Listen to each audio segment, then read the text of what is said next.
Hello and welcome to another Magic the Gathering video. Today I'm going to be looking at the Theros event deck. What I won't be doing in this video is what I'd been doing on some previous event deck unboxings, which I'd also been cracking some boosters as well. As I'd pointed out in the videos, and as several people had noticed as well, opening up boosters as a way of complementing your event deck is not very effective a lot of the time.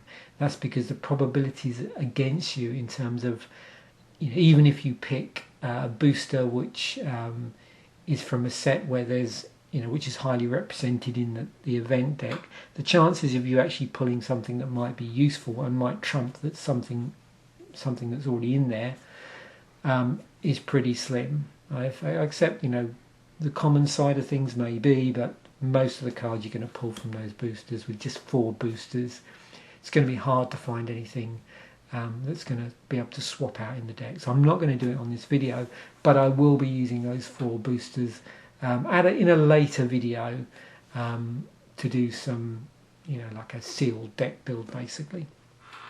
So this is our Theros event deck, and I don't know if you can see that clearly. It's called Inspiring Heroics, and it's a blue-white deck, so it's going to be interesting to see what particular blue-white theme or archetype that they've gone with on this. I'm going to go through the contents of this as well for anybody that's not seen these unboxings before for this particular product. So you get this container which stores your deck side on. You also get a spin down counter in the event deck, and the spin down counter on it has the logo of the set where the 20 would normally be. So this is a 20-sided die. You have a separator in the deck, because with these decks you actually get both a main deck and a sideboard, like a generic sideboard for the deck. So obviously with the sideboard, this is the sort of thing that will have to be swapped out depending on what your meta game that you were playing in. Obviously, if you're just playing casual Magic, you may elect not to use the sideboard at all, or not be particularly bothered about changing it out.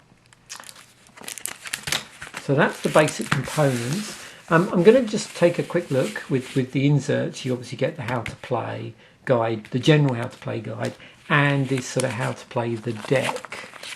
So I'm just going to open this up.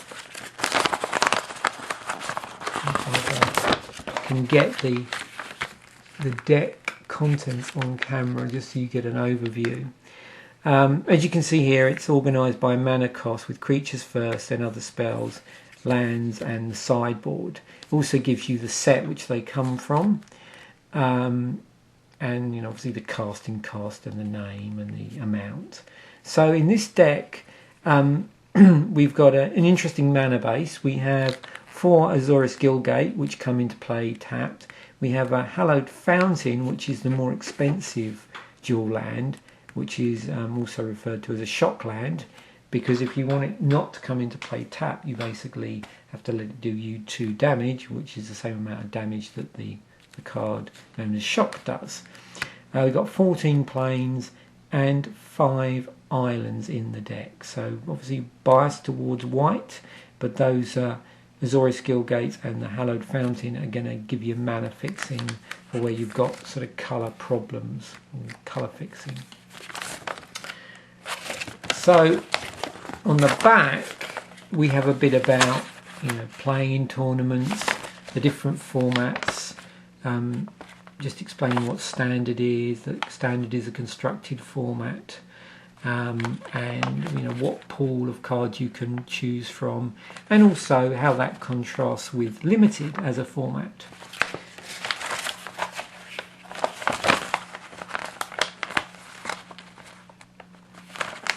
So let's have a quick look at playing the deck. So it's saying basically the key to this deck is controlling the momentum of the game.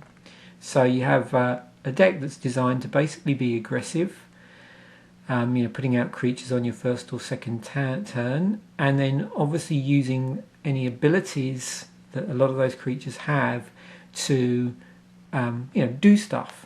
One thing might be that with the detain or the ability to tap blockers, and also avoiding just trading with early blockers. You might want to use pacifism or detention sphere, or other cards to basically deal with opponents. And the other thing I noticed about this deck is you have to be thoughtful in your timing of certain cards. Some cards are obviously played better later, although they could be played earlier because of their extra abilities.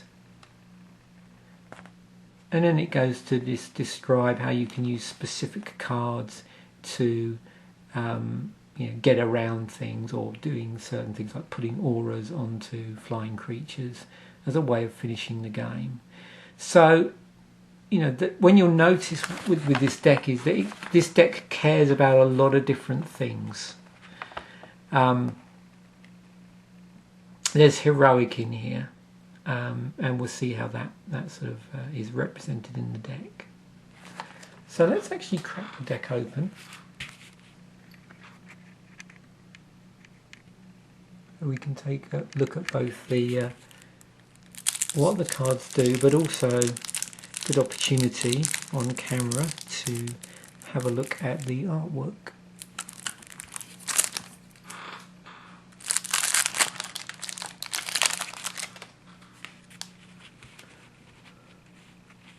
Okay, so we have Hopeful Eidolon, I think that is. Eidolon. It's a 1/1 for 1. It is an enchanted creature's spirit, which in this case it has bestow on it. So with these bestow abilities, so it's basically an alternative casting cost. So you'll see that the casting cost here is 1 white, but for 3 and a white, you can bestow this card and treat it as if it's an aura. Like an enchantment aura. So you can enchant a creature, and this becomes a creature if for any reason it's not attached to a creature. And what happens is, because this creature as it is has lifelink on it, you'll notice that when it's used as an enchantment aura, not only does the creature get +1/+1, but it also gets lifelink on there. So this is one of these cards where there's a decision about this. Do you play it early on to get damage into a player, or do you hold on to it until you can pay for its bestow cost and cast it as an enchantment aura onto another creature? And there's actually 3 of those. We got Soldier Pantheon, which is 1 white for a 2/1. It's got protection from multicoloured. Now that could have implications on yourself if you're trying to attach a multicoloured aura to this, or trying to target with your own multicoloured spells. Whenever an opponent casts a multicoloured spell, however, you get to gain 1 life. And you'll see in this deck, again, another layer. There's lots of layers in this deck. There is a life gain layer, a life gain sub-theme in here. Then we've got Dryad Militant, another strong 2/1. So we've got a couple of 2/1s for 1 here, and I'm going to talk about that in a moment at the end of the video. So if an instant or sorcery card would be put into a graveyard from anywhere, exile it instead. So there's a useful sort of bolt-on gravy there. This was obviously more relevant when there were other cards were still in standard, which cared about instants and sorceries. But again, it's 2/1 for 1, and the abilities just in this case are sort of added extra. So it's basically going to take any instants or sorceries that are going to be put into graveyard, and it exiles them instead. And that applies to all instants and sorceries. And there are 3 of those. Imposing Sovereign is in the deck. So this is a 2/1 for 1 and a white. So yet another 2/1 here. That's in M14. Creatures your opponents control enter the battlefield tapped. So this is part of controlling the momentum that it talked about. So there is a momentum theme in here. Imposing Sovereign, so 2 of those. Precinct Captain, this is a 2/2 for 2. So we're sort of moving on to, I suppose, what people would commonly call a bear here. I suppose I don't know if anybody refers to this. I know people talk about hate bears. I nearly said hair bears. Hate bears. But I think of it as like bears with benefits, in that there's obviously ability to attach to this 2/2 for 2.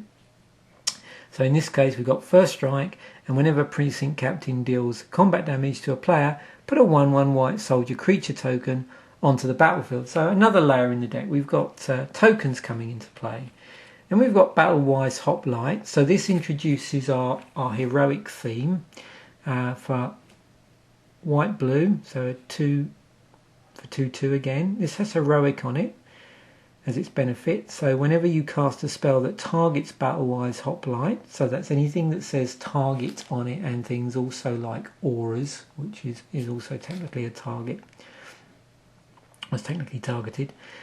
Put a 1/1 counter on Battle-Wise and scry. So the layer we have in here is scrying, and also we're putting 1/1s. And the good thing with 1/1 counters on, rather than just pumping it, is of course they stay on there.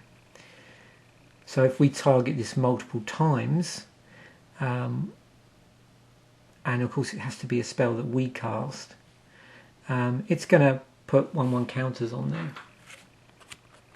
So you're going to trigger that heroic ability. There's 3 of those. We've got New Prav Guildmage, another bear with benefits here, white and blue for a 2/2. So its abilities are white, blue, target creature gains flying until end of turn. So yet another layer in the deck. We have some flying going on here. And 3 white, blue, detain target non-land permanent and opponent controls. So we've got detain as well. Frontline Medic.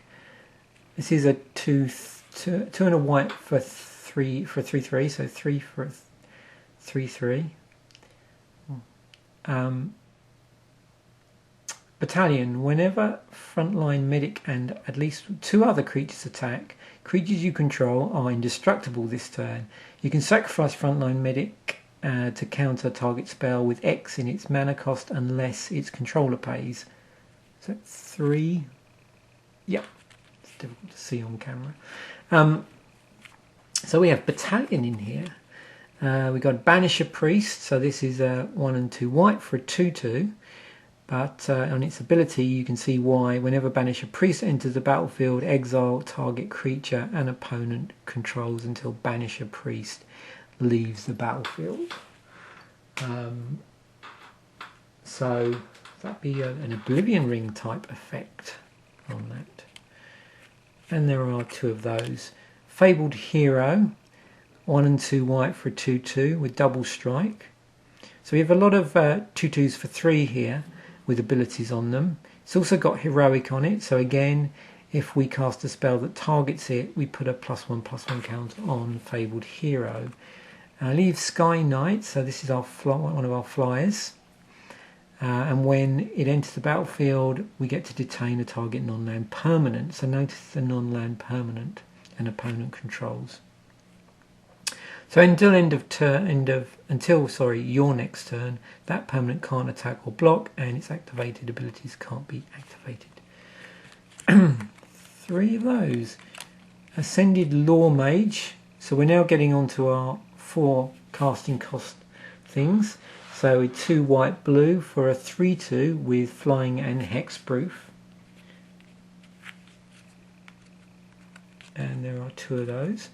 Another flyer as well, another 4-drop. For this one is 3/3. It's flying. Whenever Skymark Rock attacks, you may return a target creature defending player controls with toughness 2 or less to its owner's hand. So you got bounce, conditional bounce. And at the top end of our curve from a creature's perspective, we have for 3 white and a blue, we have a Lavinia of the Tent. So this is a legendary creature, human soldier. So 4/4 has also protection from red, and when Lavinia of the Tent enters the battlefield, detain each non-land permanent your opponent's control with converted mana cost 4 or less. So there's another condition, or a conditional detain there. So then our mana base, which I spoke about earlier, 4 Azorius Guild Gates, into the battlefield tap, but will, when they are able to be tapped, they add white or blue to our mana pool. We have 1 Hallowed Fountain. So as that enters the battlefield, you may pay 2 life. If you don't, it comes into the battlefield tapped, so it behaves like one of these if you don't pay 2 life. And then we've got our planes here. So we skip through those. You can see the artwork is from the Theros set, not surprisingly. And we have 14 of those in there. And we have only, I think it's 5 islands. But obviously our dual lands are going to help with the mana there as well. And then we move on to our sort of support and utility spells. So these are all non-creature spells. We have God's Willing, which is an instant, single white, and we get to target creature you control gains protection from the colour of your choice until end of turn. So it's going to give a creature protection from basically whatever colour you choose, but also it has grind, and also if you're targeting something with heroic, it's going to trigger the heroic ability. There's 2 of those. Ordeal of Hallowed. So you get to enchant a creature. It's an aura, and this is going to trigger your heroic as well. Whenever enchanted creature attacks, put a +1/+1 counter on it. Then, if it has 3 or more +1/+1 counters on it, sacrifice Ordeal of Hallowed. When you sacrifice Ordeal of Hallowed, you gain 10 life. So more life gain goings on there. A couple of pacifisms to basically lock down enchant a creature and it can't attack or block. We've got also an Ordeal of Thassa, so 1 and a blue, we get to enchant a creature again. Whenever enchanted creature attacks, put a +1/+1 counter on it. Then if it has 3 or more +1/+1 counters on it, sacrifice Ordeal of Thassa. When you sacrifice Ordeal of Thassa, draw 2 cards. Now remember with this, because it's based on the +1/+1 counters, those could be counters that are already on that creature from another place, as with the heroic ability. So it's all of the +1/+1 counters, not just the ones that were put on by Ordeal of Thassa. 2 of those. Dauntless Onslaught. Up to 2 target creatures each get +2/+2 until end of turn. So there's a bit of pumping going on here. 2 of those. And because it says target, surprise, surprise, it's going to trigger the heroic ability. We've got Detention Sphere. So that allows us to exile a target non-land permanent, not named Detention Sphere, and all other permanents with the same name as that permanent. When it leaves the battlefield, return the exiled cards to the battlefield under the owner's control. And there's 2 of those. Very handy card. So let's open up our sideboard, and then once we've done that, we'll chat a little bit about the sort of general structure of the deck and some changes. So in our sideboard we have Triton Tactics. So up to 2 target creatures each get +0/+3 until end of turn. Untap those creatures. At this turn's next end of combat, tap each creature that was blocked by one of those creatures this turn, and it doesn't untap during its controller's next untap step. So you've got this sort of untap, detain type effect, and also a pump that, although it's a toughness pump, it is going to still trigger heroic if you've targeted, because that's a targeted spell. 2 of those. Glare of Heresy. Exile a target white permanent. So sideboard that in against a white opponent. And notice it says permanent as well, and not. That's interesting, because that could also exile. I'd need to check that. Would that also exile planes? I assume so. Correct me if I'm wrong. Gainsay, 1 and a blue, we get to counter a target blue spell. It's obviously good against blue decks. Negate, counter target non-creature spell. Arrest, you get to enchant a creature and it can't attack or block, and its activated abilities can't be activated. So it's a sort of enhanced version of pacifism. 2 of those. Solemn Offering, destroy target artifact or enchantment. You gain 4 life. So there's your enchantment removal. Pretty important in a set where you could come across a lot of enchantments. There's actually 3 of those, not surprisingly. Gift of Ores of Enchanted Creature. Enchanted creature gets +1/+1 and has flying and lifelink. Now this is a multicoloured card, so again this is one you'd have to be careful with any protection from multicoloured in your deck. Okay, so that's our sideboard. Again, fairly generic sideboard. So next thing I want to do is just talk about the deck, and to do this I'm just going to fire up my iPad, so it allows me to scan through things. Hopefully this will be okay on camera, but we will see how this works. First time I've tried it, so it's a good experiment. First thing I just wanted to talk about is in the area of 1-drops. So we've got we've got 3 Dryad Militants and a Soldier of the Pantheon. Now, there's something very interesting about 2/1s in Magic, or 2/1s for 1, basically, which these are. Now, if you go through and do a search of Magic, so let me just go back a step, just to show you this. Let's just take that off. So I'm doing a search now for cards which have casting cost of 1 or in 2/1s. There's only ever been 27 cards in Magic, excluding reprints. So if you do like multiple versions of the same card, to give you some idea of this, there's 40. So that would be where cards been printed in another set. So 27 different cards there. Now a few of those are functional reprints, so effectively Elite Vanguard is the same as a Savannah Lion, although you can see that the rarity is different. But what you've got to bear in mind as well is out of those 27 cards, quite a few of them have some sort of downside to them. In their ability section,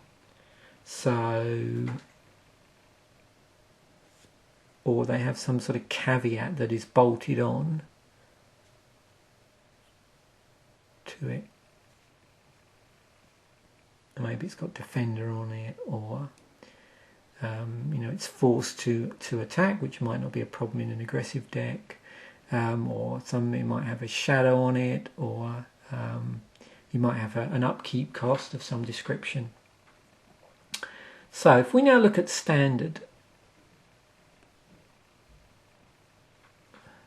there are actually only 5 cards current. There are 5 cards out of 27. So out of 27 of cards ever printed that were 2/1s for 1, there are actually 5 of those that are currently legal in standard.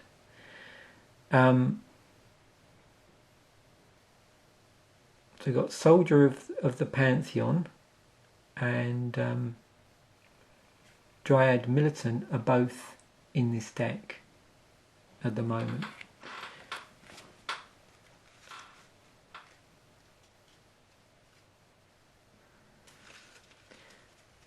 Now, actually, I think I made a mistake when I went through, because I couldn't see Imposing Sovereign clearly, and actually that's a 2/1 for 2.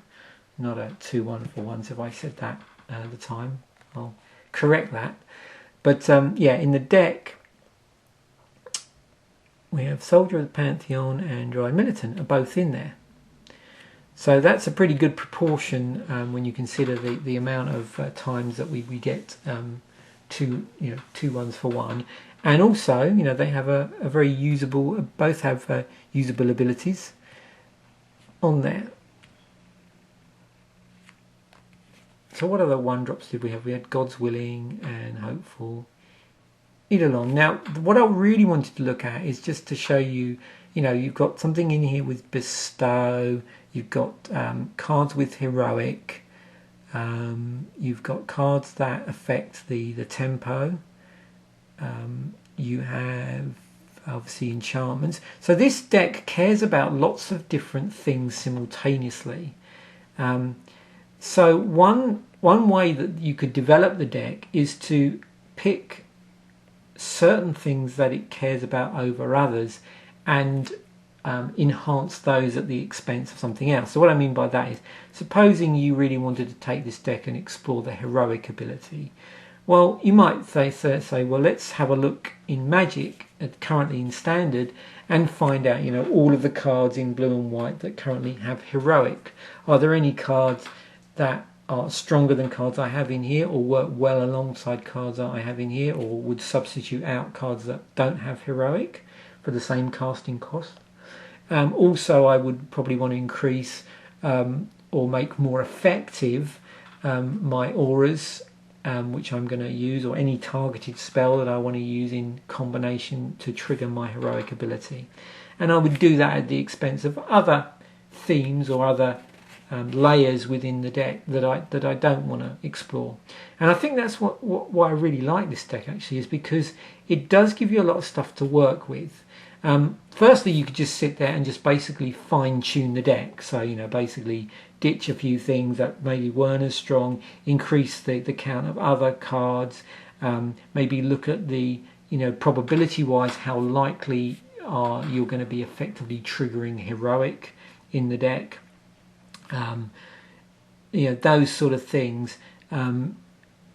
If you do that, do you want to play with the tempo side of things? Are you gonna lose the effectiveness of tempo in the deck? That sort of stuff. So it's always a balance. But like I said, there's also this ability with the deck to go, okay, let's look at this particular aspect, but we'll cut back on something else. So, what if you wanted to make a deck that cared about life gain, increasing up the number of lifelink creatures, have cards that maybe trigger off of life gain in some way or care about your life total. Now, within the deck, and I'm trying to remember here whether there's certain suggestions, I think there is, about ways in which you can improve the deck. They suggest certain things like the Heliod, God of the Sun, Spear of Heliod, Elspeth, and Archangel of Thune.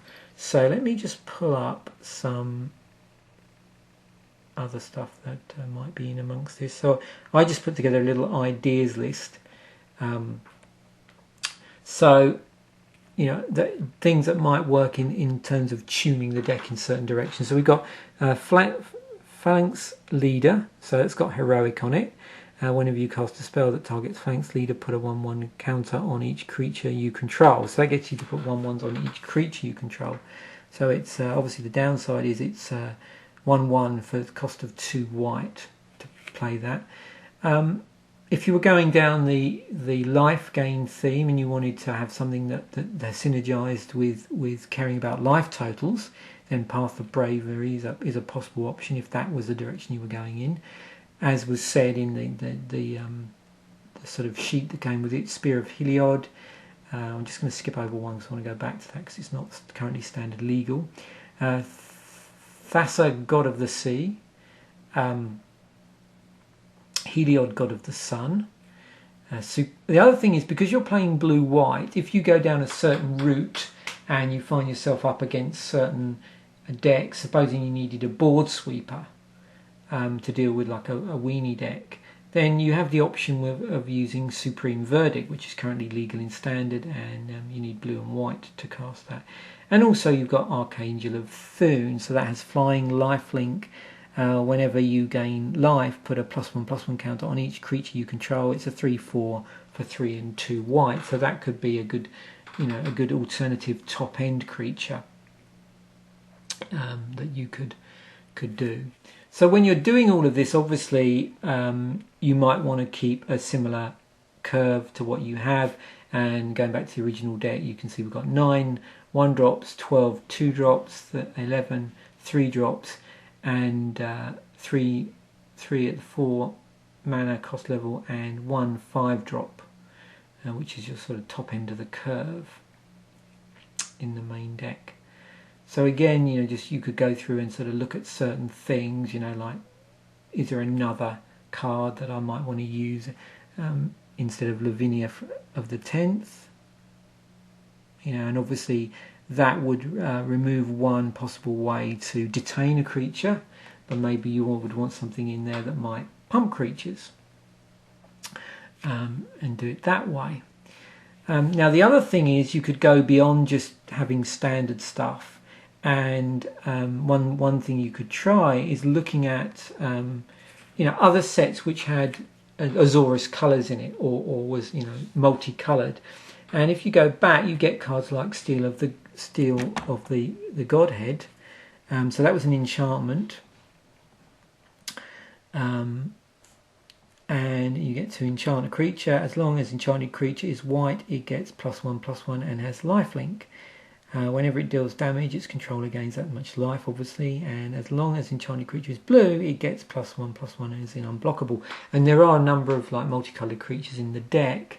And this being an aura, enchantment aura, it's going to trigger heroic. Now, of course, it was in Shadowmoor, so this is not standard legal. This is not something you'd be able to use in a standard deck, but you know, you might be developing this deck for another format or just for casual play, and so that's an option. So another good suggestion is to go through within the Gatherer and do searches on your, you know, for your color combinations, and just see if there's another set which maybe had multicolored or very strong blue and white creatures, and maybe they're better at home in the deck. You know, are there enchantments or auras in those colours which are going to trigger heroic and in themselves have something on them which is going to interact well with the creature.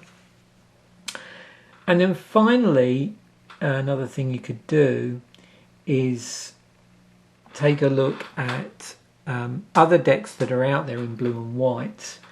Let me just use this as an example, probably not the best example, and it's not wanting to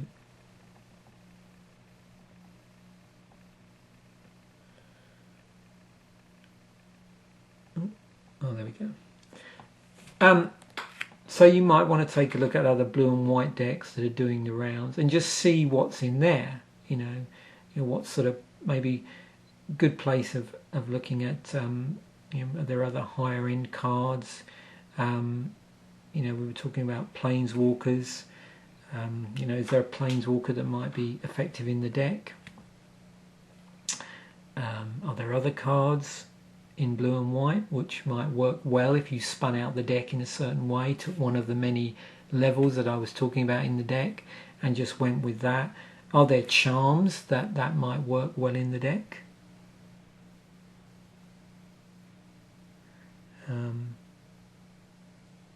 Unfortunately, the Azorus charm doesn't target, so that wouldn't work so well with heroic, and so on. So, you know, are there support cards which would work well in your sideboard in blue and white? All of these are there, you know, lands with abilities or utilities on them that would work well in the deck. Things like that. Anyway, those are a few more ideas to be thinking about with this particular deck. So that was the Theros event deck, the white-blue inspiring heroics, where, like I said, you get both the deck and the sideboard and your life counter, and also the deck box itself, or the box forms your deck box. Okay, thanks for watching.